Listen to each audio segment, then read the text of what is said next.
मैं लखनपुर की रहने वाली हूँ।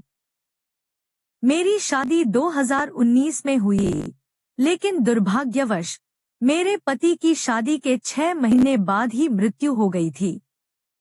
यह मेरे लिए बहुत बड़ा आघात था और मैं बहुत अकेली और परेशान रहने लगी थी। हालांकि मुझे हमेशा से कहा जाता था कि मैं बेहद खूबसूरत हूँ और इस इलाके में मुझसे सुंदर कोई नहीं था। जब भी मैं बाहर निकलती, लोग मुझे घूरते और अपने दांत पीसते। मेरे 2 जेठ हैं, समीर और राघव। राघव सबसे बड़ा है और समीर छोटा है। मेरी एक ननद भी है, जिसका नाम प्रीति है और वह अभी सिर्फ 8 साल की है। एक दिन जब मैं बाथरूम में नहा रही थी, मैंने महसूस किया कि कोई मुझे देख रहा है। मैंने खिड़की से झांक कर देखा तो पाया कि समीर मुझे छुप छुप कर देख रहा है। उसे देखकर मेरा मन बदल गया। उसके बाद मैं अपने कमरे में चली गई और बाल सुखाने लगी।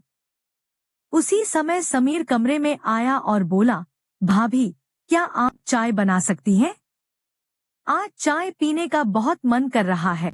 मैंने उसे ध्यान से देखा और कहा, अभी बनाती हूँ, बस 2 मिनट रुक जाओ।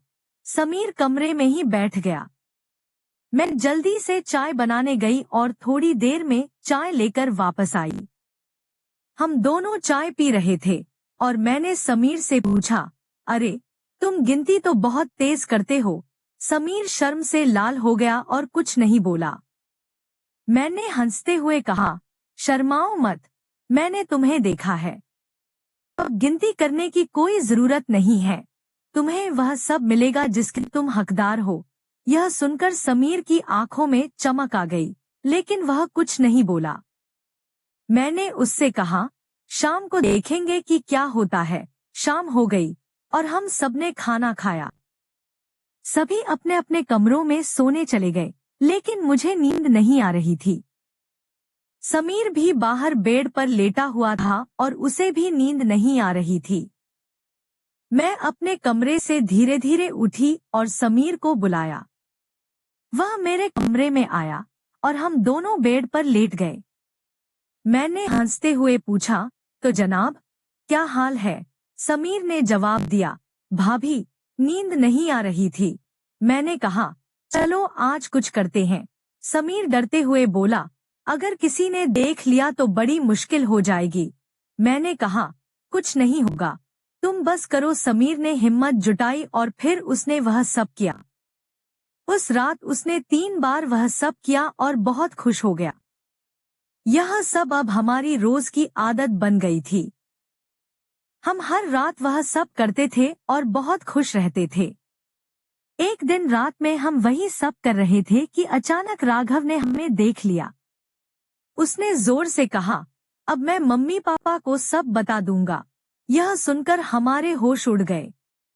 मैंने राघव को बुलाया और कहा, सुनो तो सही। राघव पहले तो नहीं माना, लेकिन फिर धीरे धीरे वह पास आ गया। मैंने उसे कहा, किसी से कहना मत, वरना बहुत बड़ी मुश्किल खड़ी हो जाएगी। राघव ने कुछ नहीं कहा, लेकिन उसके मन में भी वही सब करने का ख्याल था।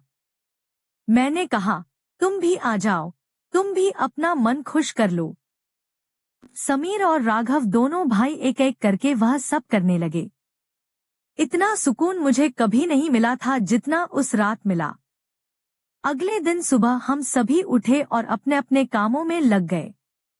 जब सब काम निपटा लिया तो मैंने कहा, कुछ और हो जाए। फिर समीर और राघव ने भी देर नहीं की और वही सब करने लगे। उन्होंने मुझे 7वें आसमान पर पहुंचा दिया। अब हमें किसी